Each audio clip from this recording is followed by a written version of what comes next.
நவகிரகமும் நமக்கு நன்மை செய்யணும்னா நம்ம என்ன பண்ணோம் அப்படின்னா, வேதாரண்யத்தில் வந்து திருஞான சம்பந்தரும் திருநாவுக்கரசரும் இருந்தாங்க.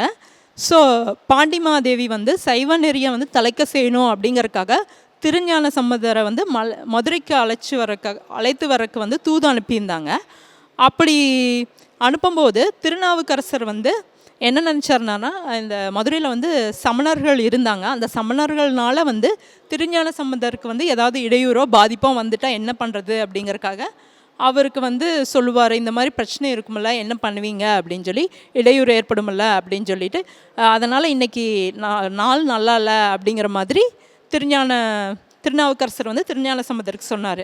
உடனே திருஞான சம்பந்தர் வந்து இறைவனை நினைத்து வேயுரு தோழி பங்கன் விடமுண்ட கண்டன் அப்படிங்கிற அந்த பதிகத்தை வந்து பாடி, நவகிரகமும் நன்மை தான் செய்யும், அந்த இறைவனே நமக்கு துணையாக இருக்கும்போது அப்படிங்கிற இந்த பதிகத்தை வந்து பாடினார். அதனால் நவகிரகத்தால் பிரச்சனை ஏற்படும் அப்படின்னு நான் நினைக்கிற எல்லாரும் வந்து இந்த சனி பயிற்சி, குரு பயிற்சியால் பிரச்சனை, ராகு கேது பயிற்சியால் பிரச்சனை, இந்த கிரகத்தினால எனக்கு பிரச்சனை அப்படின்னு 9 கோள்களையும் கண்டு பயப்படுறவங்க வந்து இந்த பதிகத்தை அனுதினமும் நம்பிக்கையோடு பாராயணம் செய்யும்போது இந்த நவக்கோள்களும் நமக்கு நன்மை தான் செய்யும். ஏன்னா இறைவன் துணை இருந்தால் மற்ற எந்த இதுவும் நம்மளை ஒன்றும் பண்ண முடியாது. ஸோ அதனால் நீங்கள் நம்பிக்கையோடு இந்த பதிகங்களை வந்து பாராயணம் செய்யலாம்.